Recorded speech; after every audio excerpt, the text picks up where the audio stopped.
Hey, Dr. Paul Firnhaber here. It's Wednesday and time for 10 minutes of truth. So today I have two very interesting articles. I have two very good journals. The first article is out of the Journal of Clinical Epidemiology. This article was published in March of this year, so it's a very recent article. The article is called Treatment Effects in Pharmacological Clinical Randomized Controlled Trials Are Mainly Due to Placebo. Boy, what a title that is. So just a couple of, a little bit of background information on placebos in this study is the placebo effect, which, the placebo is the fake medication. The placebo effect is real, is attributed to expectancy, hope, conditioning, learning, information, doctor-patient communication, meaning creation, etc.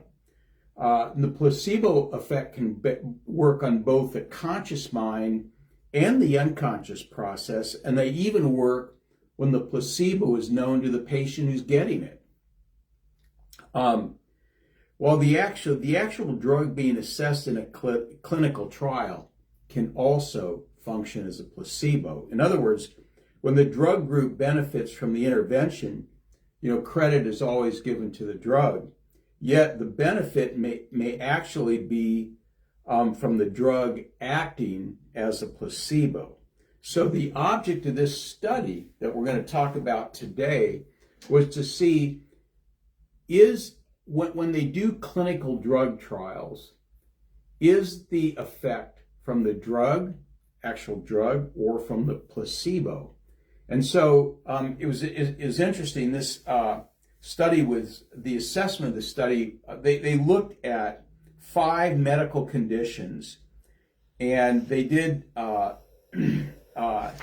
assessment of studies done on drugs for these conditions.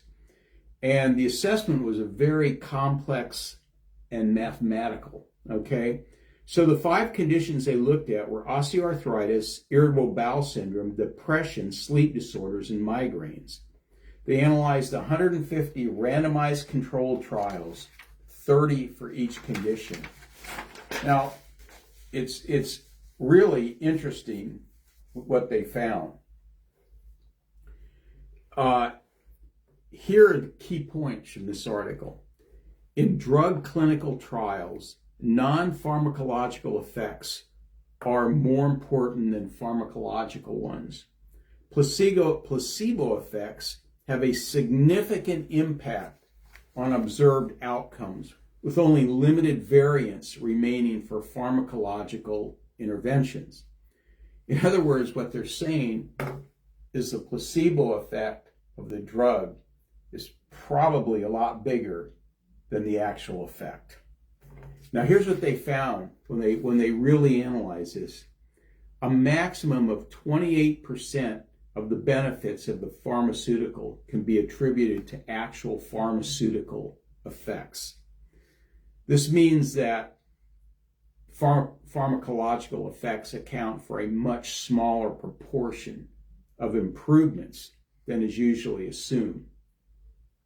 This work emphasizes the power of contextual and psychological factors in healing, and calls for a greater focus on non-pharmacological components to enhance patient care.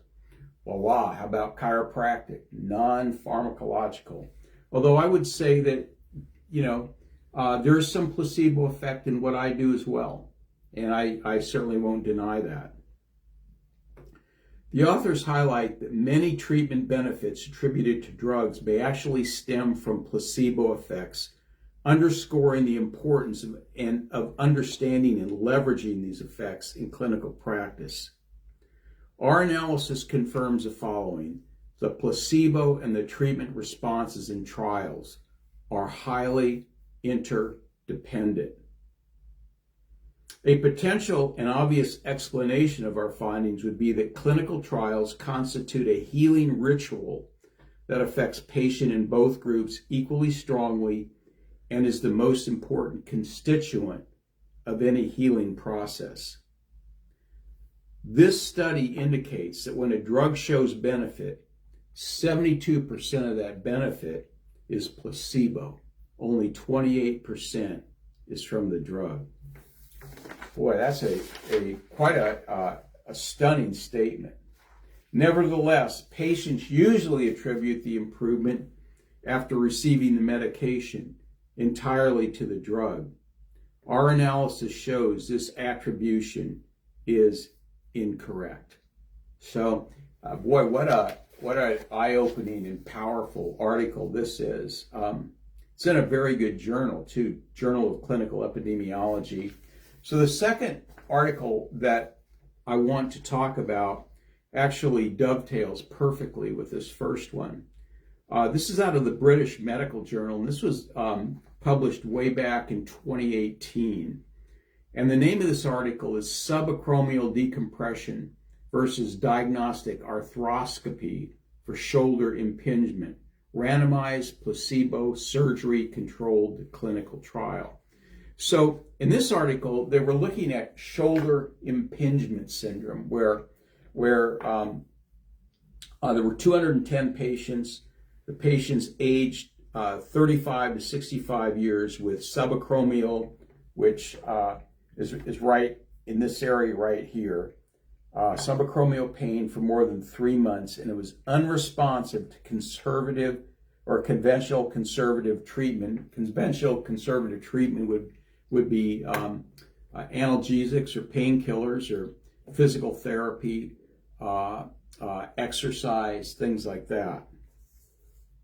So basically, what they found in this article and in this study was that if they did just an arthroscopy of the shoulder, went in there and looked at what was going on versus actual surgical work on the shoulder, that there is actually no difference in the outcome. In other words, just going in and looking at it produced the same results if they'd done surgery on it.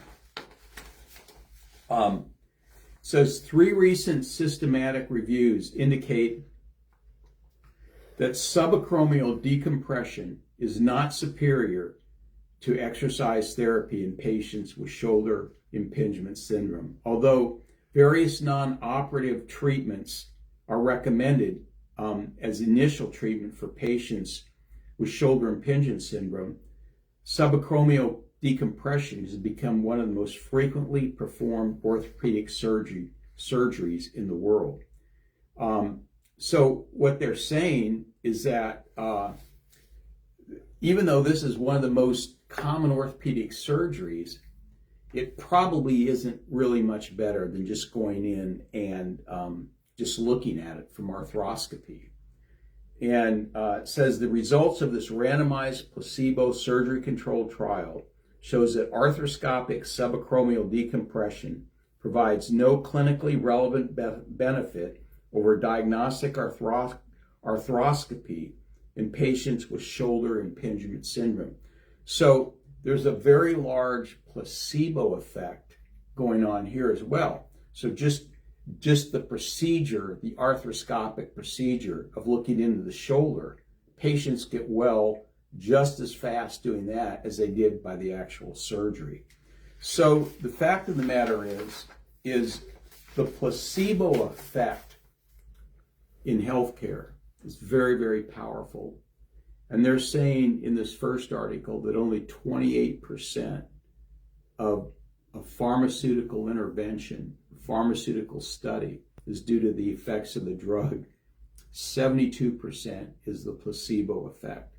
Very, very interesting, very, very powerful. So just thought that you might want to know that. And for those of you taking pharmaceuticals, you might want to take that into consideration. So that's all I have for today. This is Dr. Paul Firnhaber at Lincoln Disc and Nutrition here in Lincoln, Nebraska at 402-488-2220.